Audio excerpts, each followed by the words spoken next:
अस्सलाम वालेकुम, मेरा नाम है समद हुसैन। मैं को फाउंडर हूँ हाई स्पीड ऑटोमोटिव सोल्यूशन का।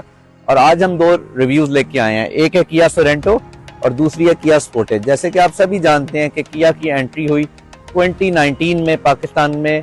जैसे कि किया जब लॉन्च हुआ 2019 में, तो इनका इनिशियली किया स्पोर्टेज से लॉन्च था और इसमें 3 वेरिएंट्स आए थे, Sportage alpha, front wheel drive और ऑल व्हील ड्राइव।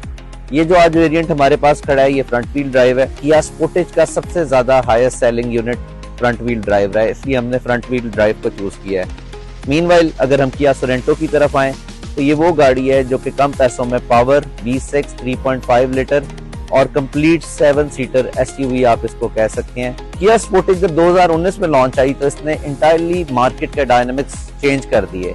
उससे पहले होंडा सिविक, ग्रैंडी और ये गाड़ियां बिका करती थी, लेकिन जब ये गाड़ी आई तो ग्रैंडी का बंदे ने भी सोचा कि हम क्रॉसओवर और मिनी एसयूवी की तरफ मूव करें।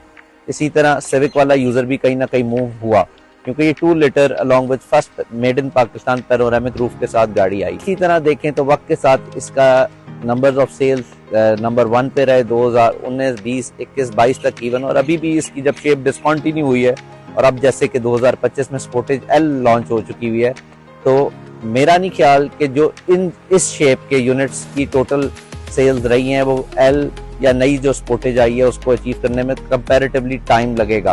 क्योंकि जब ये लॉन्च हुई तो इसका प्राइस टैग बहुत ही अच्छा था, जो कि 2019 में अप्रोक्सीमेटली 4.8 मिलियन का था, और इस शेप की डिसकंटिन्यूटी जब हुई तो ये इसका प्राइस टैग 8.3 मिलियन का था। अब आते हैं हम किया सोरेंटो की तरफ। जैसे कि आपको पता है कि किया सोरेंटो उतनी कामयाब नहीं रही जितनी कंपैरेटिवली स्पोर्टेज रही, लेकिन ये पाकिस्तान की पहली V6 स्टेबल कंफर्टेबल एसयूवी है। इसकी प्राइस ब्रैकेट क्या है? तब ये लॉन्च हुई तो 8.8 मिलियन की, तो और जो आज भी आप 0 मीटर गाड़ी लेने जाएं तो तकरीबन ये 11 मिलियन की रजिस्ट्रेशन कॉस्ट के साथ आपको पड़ती है। कंपैरेटिवली इस प्राइस में क्या आता है, यूज में अगर 2022 मॉडल हम लेने जाते हैं एज ब्रांड न्यू तो 8.5 मिलियन की आती है। सिमिलरली 8.5 मिलियन में आपके पास क्या क्या ऑप्शंस हैं? ऑप्शन नंबर 1, 85 लाख में क्या आएगा? फॉर्च्यूनर 2017 आ जाएगा? नहीं, वो 110 से ऊपर आएगा। ऑप्शन 1 क्या है? 2013-14 का फॉर्च्यूनर आएगा, जो कि बहुत 12 साल पुराना इतना आउटडेटेड वेरिएंट हो चुका है। ऑप्शन 2 क्या है हमारे पास कि हम 2007-8 का प्राडो ले लें जो 18-20 साल पुराना है, क्योंकि रिलायबिलिटी हमेशा नई गाड़ी की पुरानी से बहुत ऊपर होती है। जैसे कि हम मुख्तलिफ ऑप्शंस की बात कर रहे हैं कि किया सोरेंटो क्यों और वो क्यों नहीं, क्योंकि इतने बजट में मेनली जब भी कोई गाड़ी लेना चाहता है 4-5 चीजें सोची जाती हैं। जिस तरह फाइनेंसिंग कितने साल पुरानी होती है पाकिस्तान में, 5 साल से ज्यादा पुरानी पाकिस्तानी गाड़ियों पे नहीं होती। उसके बाद कैपिटल कितना इन्वॉल्व हो रहा है, उसके बाद फैमिली का यूजेज कैसा है।